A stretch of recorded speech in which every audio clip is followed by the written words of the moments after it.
All right, everybody. Opening bell in about 3 minutes, but lots to go through this morning, and it's going to be a super, super busy day today. Apple, again, I'm going to ask, did anybody fill yesterday on our iron condor?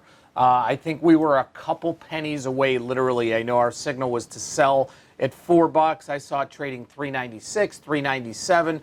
I did not fill. I didn't see any fills.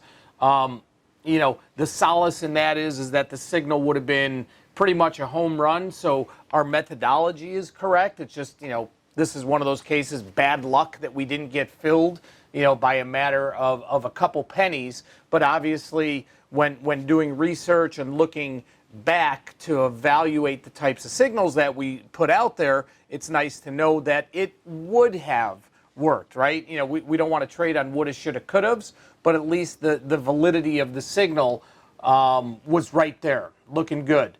Starbucks, I know there were a couple fills. Stock was down a little bit earlier. It's up now. We'll see if that continues through, and we'll look to potentially put out an exit. Mickey, why do I think the move in Apple is so small? Why do you think it's so small?